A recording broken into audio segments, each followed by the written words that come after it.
Recording is on. Hello everyone, I'm Emin. I'm moderating the Eternity researchers and developers update call today. It's week number 43 of 2019. 9 more weeks to go and then we reach 2020. I've got some messages from people in our community, for example, from Nikita. He's in vacation, so there are no updates on the Fire editor that he's building.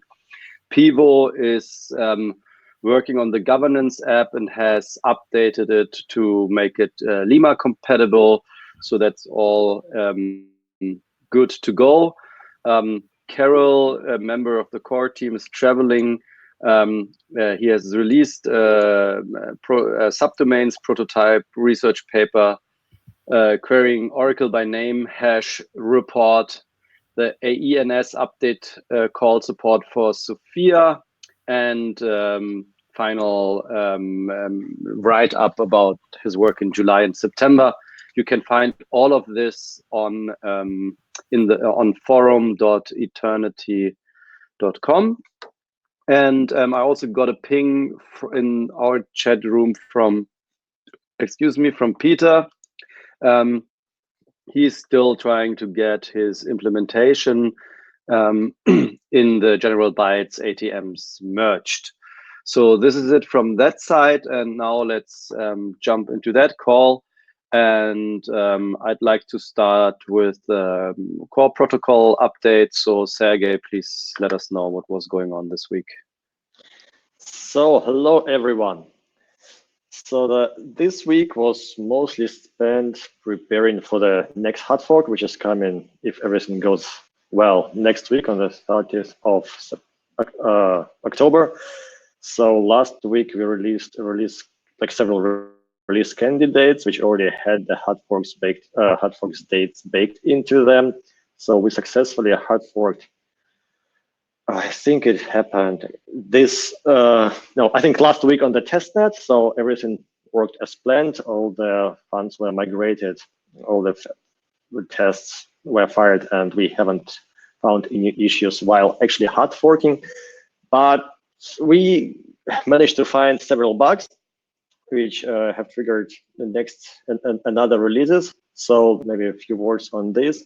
I mean, our secret super weapon quick check tests, which is like a really nice and powerful way to test software. It's somewhere between writing normal unit tests and doing like formal testing, which is like unit test is it gives you nice coverage, but that tests very like a restricted set of functionalities, and formal testing, which is incredibly complicated and expensive to write, but which gives you like a bulletproof test, like quick tests somewhere in between. They allow you to generate like thousands of tests by just defining the logical rules which your software component should follow. And yeah, they're so powerful that they keep finding issues in our software. So yesterday we were really optimistic and released official 5.0.0 Lima release, but today our developers who like spend right now most of the time testing our code and writing those quick check models, they reported several new bugs which already have been fixed. So unfortunately quite critical bugs. So that means that already today we will release another release 5.0.1. We do not plan to postpone the date of the hard fork, but we must be prepared if we find something else next week. I think it's better to be on the safe side than sorry. So we will probably postpone it for another week to give us more time for testing, and because in this case, I think security is much more important than deadlines and functionality. And in parallel, we were working on the features which we planned for the Lima release, so garbage collection, but I think Carol is here, he can tell more about this. Then we have finalized our hard work signaling and also mostly done with improved syncing, but I think Yuri can also elaborate on this. And of course, our huge project state channels, also a lot of work is being done there, but I think Ulf is here so he can cover it in more details. But to sum up, we are on the final miles to our hard fork. So the release is uploaded to the GitHub, but make sure that you download always the latest version, because you never know what we find before. But we will be keeping everybody up to date. That's Great. it from my side. Thank you, Sergey. Also, the bugs or the issues that have been found, are they documented like in the upcoming release notes, or where can people find those things? You're muted. Sorry. Yes, we put everything into the release note. So if you look at the release candidates, we had incremental release note, then we squashed them in one big release note for 5.0.0, and we keep like incrementing them with new found things. Perfect. Good. Thank you very much. So as we are started with core protocol, I'd like to stay here. So maybe I saw Uri, you published also a really nice paper about your work from the past months. Yeah, tell us a few words maybe to that one. I think it's also available on GitHub and in the forum. And yeah, just give us a little update from your side. Yes. So hi everyone. So I spent a couple of days this week writing this paper. It's available on the forum. It's basically there is a link to GitHub. Then I also provided update what I was up to during August, September, and until mid-October, which is on the forum now. And this week I was also working on the chain generator, which will be used for testing the sync. Then also I updated the signaling PR in the protocol repo. And today I was also helping Alexei from LimeChain with the sync. There was some issue. The sync got stuck at some height and it didn't progress. So we tried to change some things with the Linux host machine, and then it worked. But I'm not convinced that this was the fix, because we had to restart it, and then it started to work again after a while. But I'm not sure whether this was the fix or not. So yeah, I heard this morning in the stand-up. So there are some investigations going on in that area. Yeah, cool. Thanks a lot, Uri. And yeah, everybody take a look at that, what he has published. I really liked it. I already read through it. I think it's quite cool, and we should do that way more often. Ulf, are you here? I saw you already very early in this channel. If you are here, maybe you can say a few words to state channel progress. No, I was guessing that he's not. He's also muted. Well, yeah, let's just skip it. Perfect. My laptop is lagging a little bit, so the mute button was avoiding me. So we've had we have also started putting some more effort into quick check tests for state channels.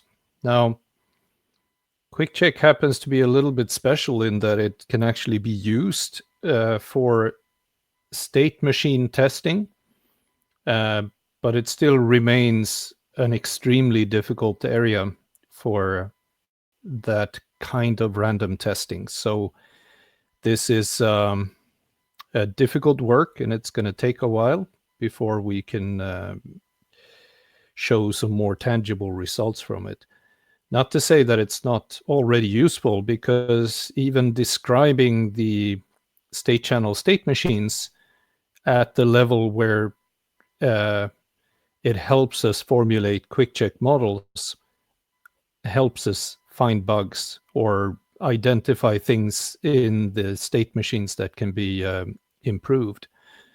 We have also continued making the tests more robust, and we've made some refactoring in to simplify the logic in the state machine code, make it easier and cleaner to move forward. And we've made some small changes, such as fixing what was kind of a bug in the load regulation. CoinFabric people noticed this when they were testing, that the way this bug manifested itself, you could actually it kind of set a limit to how many channels you could run in practice, and it was a bit weird. This has now been fixed, and we've added a configuration variable that sets a limit for how many state channel endpoints you can run on a node. We've also added options so that you could, for example, provide fees for specific transactions, on-chain transactions, which can be especially useful, for example, if you want to raise the priority for big deposits or closing transactions. But mostly it's been sort of cleanup work, making the tests more robust, and preparing for the next big leap. Great. Thank you very much, Ulf. I mean, many things you mentioned, I think, are worth a big research paper or a presentation on one of the meetups or so. I think this whole using QuickCheck for state channels, like just as an example, when we have the first results and stuff there, I would love to hear more, and I'm sure many other people in the world too. And so we can like share these like new knowledge also with other teams or across the globe. We're not the only ones working on state channels, even though ours are very different, or the ones from the Eternity protocol as they're baked in. But still, I think many things, are super interesting to read and to see what issues we run into and what solutions we find. So thank you very much, Ulf, for that update. I'd like to go to one level up to the SDKs. And ladies first, of course. So Daniela, please let us know a little bit about what's going on at the Alexia side. Hello, everyone. This week we were working on supporting secured key store implementation and various cryptographic algorithms, as well as improving and bug fixing key-related modules. We also added additional layer on private key in order to hide it when VM is crashed, so the key won't be seen in VM crash log. And this is from my side. Thank you. Thank you very much, Daniela. And then I'm giving the ball to John. I think you can just say a few words to SDK and to the middleware API server. Certainly can, yes. So we have been busy getting up to date with the Lima release, I think, as everyone has.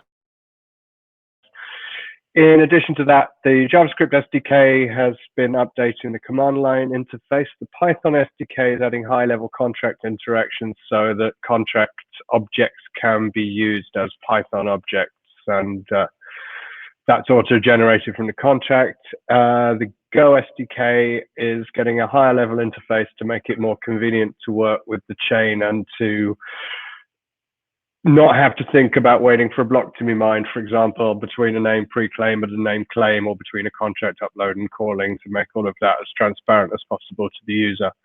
And we're focusing on documentation and tutorials as much as we can as well. In middleware land, it has all been about the Lima release and mostly about the names.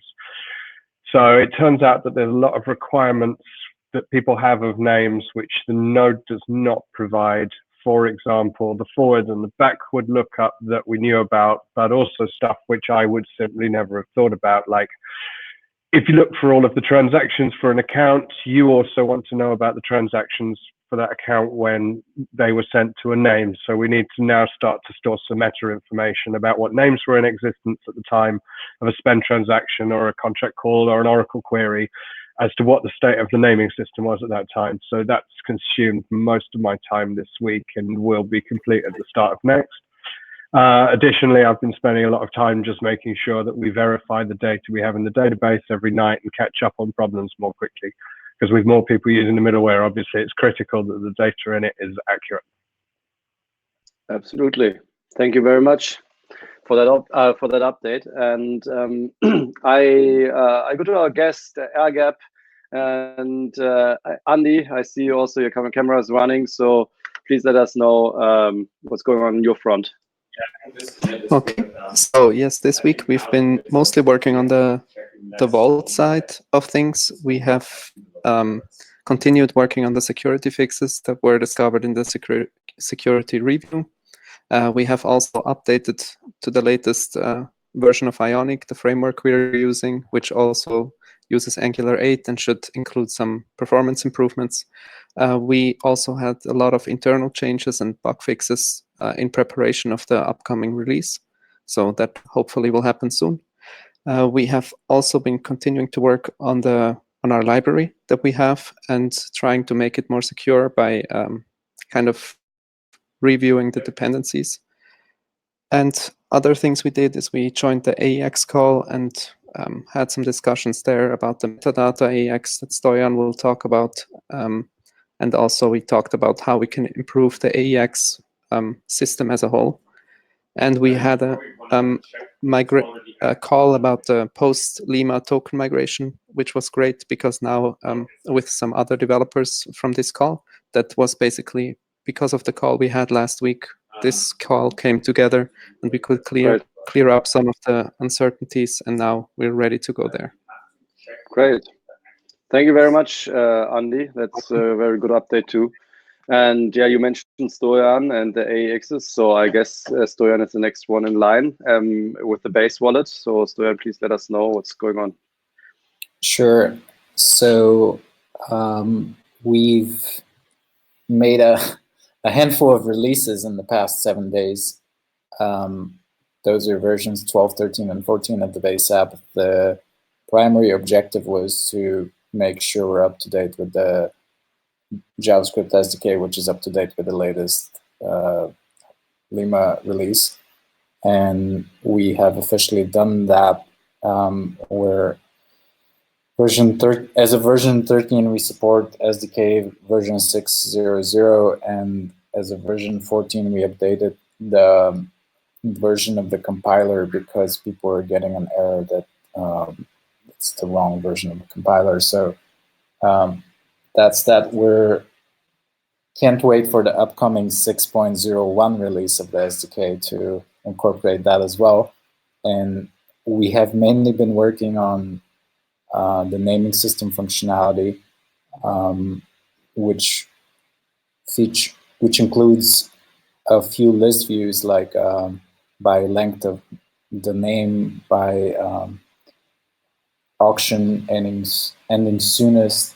There's one more which I forgot, and then there's a detail view. There's your names, and then there's the detail view for each auction, and then there's bidding on a name and registering a name, which is long enough to be registered without bidding. We're hoping to have these done on Monday so we can release them on Tuesday. Somewhat ambitious, provided that there's some dependencies that we're working with the middleware, but we hope to be able to stick to that deadline. So that means that we're planning the release version 0.15 mid next week to include the naming system stuff. And we're also almost done with signing different kinds of transactions with the ledger, meaning so that you could sign a smart contract call, which is relevant. So I'm not sure if we'll be able to make that for this next release, but if we don't make it for this one, we'll do it for the one after. And this metadata expansion, I'm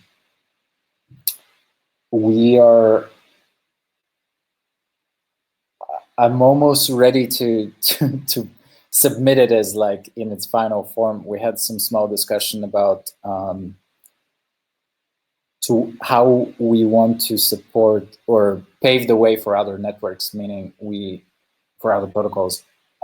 We are doing the expansion for ourselves so that Eternity apps can be easily listed in wallets and listing services, but we also think that what we're doing is universal enough that with one small addition can be used by any network. And so the discussion was around how do we accommodate this potential future usage. And at the end of the day, I have to pick, we have a few options that are, the difference between them is not huge. So I'm going to pick one option and then we're going to submit it and hopefully start implementing it. And yeah, that's the most important stuff from this week. Cool. A lot of things are happening again. And here on this point, a small reminder that it also is important that we make this little intermediary updates in the forum where we just list like the different tasks that we, or issues that we have working on and why and how they got resolved. And I like to read that. On mine. Yeah. Thank you very much, Stoyan. So another wallet here in our call is maintained by Milan and his team. So Milan, say a few words. What's going on with the tokens, the AEXs, and your updates this week? Can you hear me? Hello? Yes, we can hear you well. Okay, so this week, as Andy mentioned, we had this call about the migration.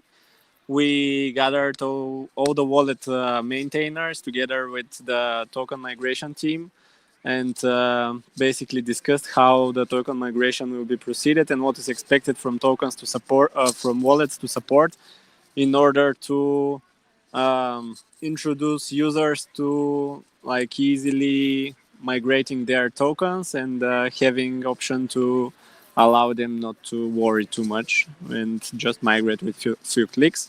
So we cleared this out, as Andy mentioned, and we are now planning how to proceed with this. We also continued our work on the middleware implementing endpoints from the middleware for auction system of the naming system, similar to what BaseApp are working on.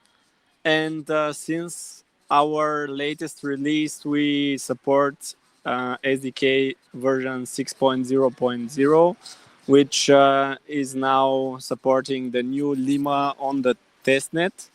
So some of our calls for previous contracts that are using the old virtual machine are not currently supported. So we are working on fixing those because some of the previously deployed tokens on the testnet or the token registry itself or other contracts that users need to interact with should be supported by the wallet, but currently we are facing some issues there.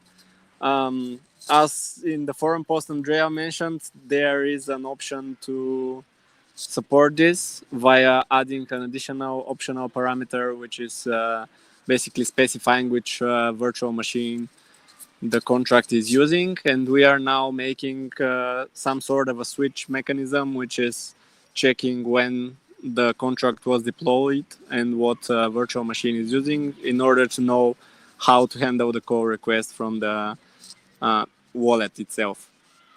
And the next week we'll be mostly focusing on implementing the migration functionality with a simple form in the wallet, which will allow people to sign a message and send it to the backend in order to migrate their tokens. And small update about the AX9, since we are, I don't know, maybe the first wallet to support this still not finalized standard. We are trying to generalize as possible the functionalities that we support in the wallet, because there are requests for having different tokens and it will be a pain to support every different token use case. So that's why we are trying to basically generalize the functionality as possible. And basically that's it. That's it from our side this week. Thank you very much, Milan. And also good to hear that you mentioned the stuff that's going on behind the scenes, like the get-togethers of the wallet teams and things like that. That's obviously a thing that not everybody sees who is out there, but that it's happening on a continuous base. So yeah, thanks a lot for that update. Also, one thing to mention, in the first week of December, we will reach out. There will be a developer meetup in Sofia in Bulgaria, organized by the Eternity Crypto Foundation. And I think more or less everyone here in the call, if they're not too far away, are invited to join that. But we will reach out and send out invitations to that yeah, today and early next week. So here on Jitsi, I see right next to you, Martin. Martin, let us know what's going on AE project and the other areas that your team is working on. Okay. Hello, guys. So yeah, this week we were mainly focused on AE project and our Eternity node. We had, as someone mentioned, we had some issues with syncing the node today. We have found that probably one of the issues was with the limited storage of the virtual machine. We have increased that. Then Uri helped us, and we found that there is a limitation for reading and writing files there on the Linux. We have also increased this, and now we have started to syncing the node again, and we hope that there aren't going to be any issues on this. Also, so for the AE project, we have provided new parameters to the node command, node info, which will actually print the information about your node and compiler that are started. So, for example, if they are running or not, the ports, and so on. Also, we have added the raw transaction information added to the history command, and if your deployment is failed, this was needed because we will going to implement a transaction inspector into the AE project. So we need this information in order to debug your transaction, and if your transaction is somehow failed, you will be able to know why. Also, we have worked on an issue reported by Marco Waltz, and he is not able to start his node properly on elementary OS. So we have provided some branches, debug branches there, so we can, because we have installed this operating system on our machines and everything seems fine.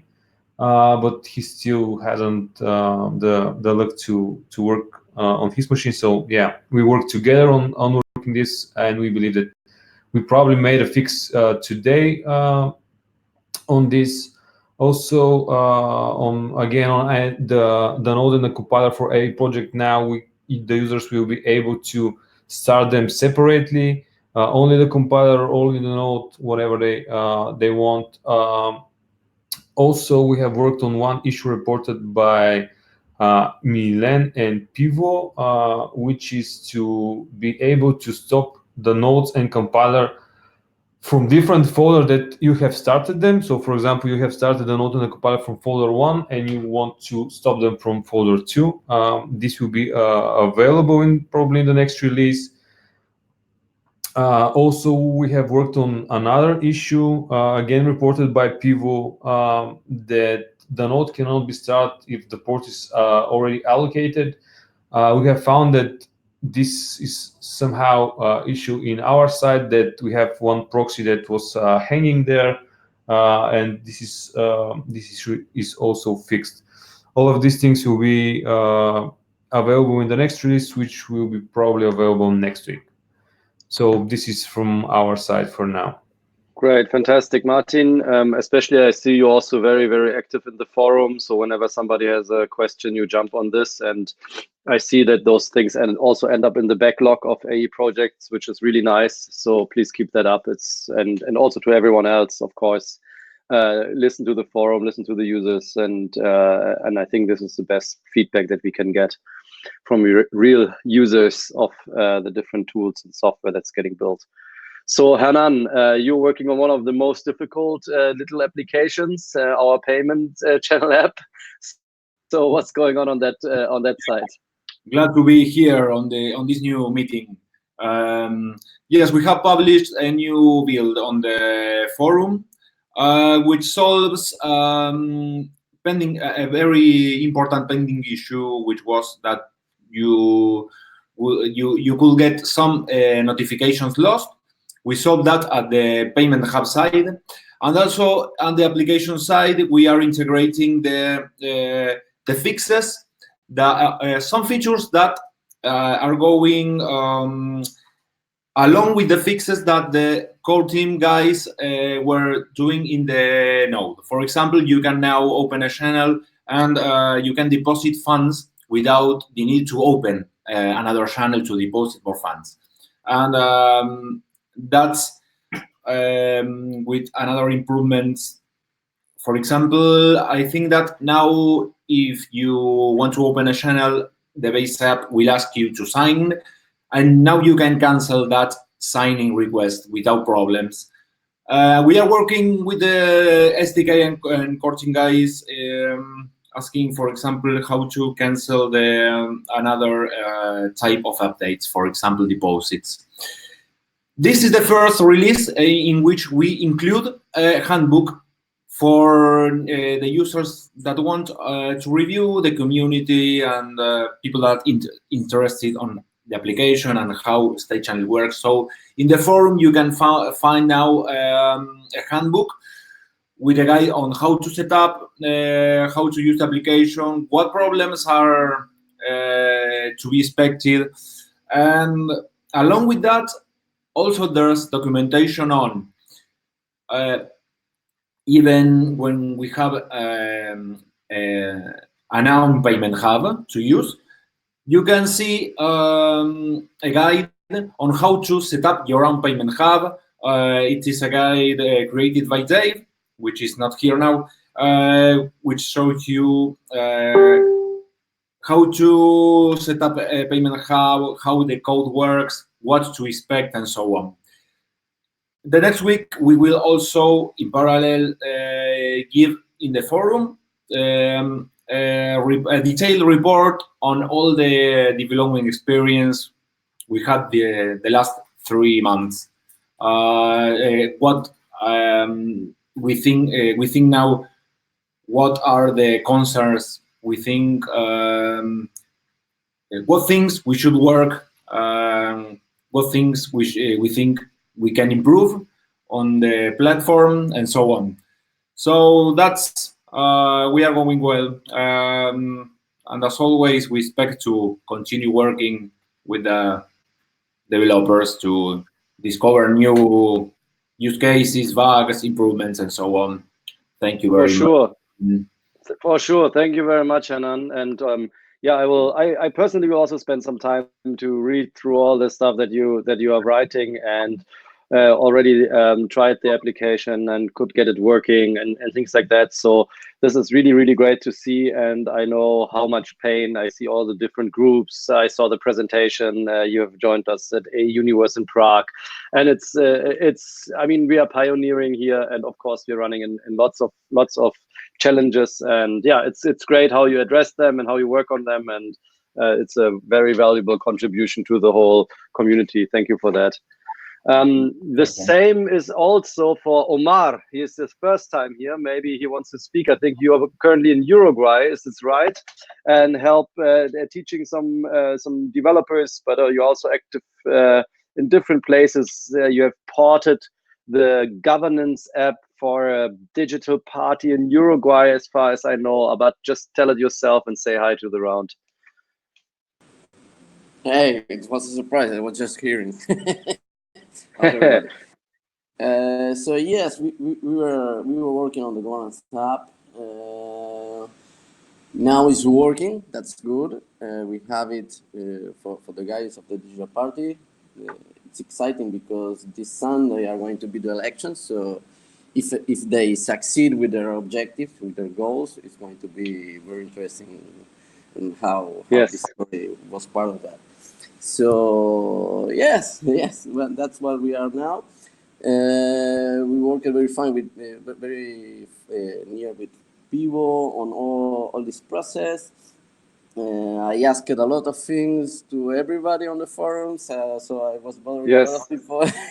No, perfect. This is so valuable. Thank you for that. But at last we did it. So I'm happy with that, and hopefully we are going to have good news next Monday. Cool. With the party. So Cool, great. So, yeah, that's the latest news that we have, and I keep working and enjoying the process. So. Perfect. So this is a wonderful closing here for this round. There's one fellow Jitsa, but I'm not sure if just listening or also want to say something. I guess, hello? I think it's just listening. So then we went through everyone here in this call. Obviously, there are many more projects, product teams. Last time I counted, it was around 30 different areas that are currently under active development that I personally know. And I want to give one last shout out to my friend Moritz, who makes decade.org. I have also today reviewed submissions there. So it's a peer-to-peer learning platform for blockchain and for developers. And there are more than 20 little applications that all run within the base app. Which have been built by people from all over the world. Very simple applications like a job board or some meme voting and things like that. So if you are interested, it's all on decade.org. And then you can click on Eternity one-on-one course and on submissions. And there you can play around with the apps that got built. Yeah, so this is my closing words, and I wish you all a very nice weekend and hope to see you soon and latest next week here again. So have a good weekend. Thank you for participating. Bye. Bye, guys. Have a good Ciao. Bye-bye. Bye. Bye. Ciao.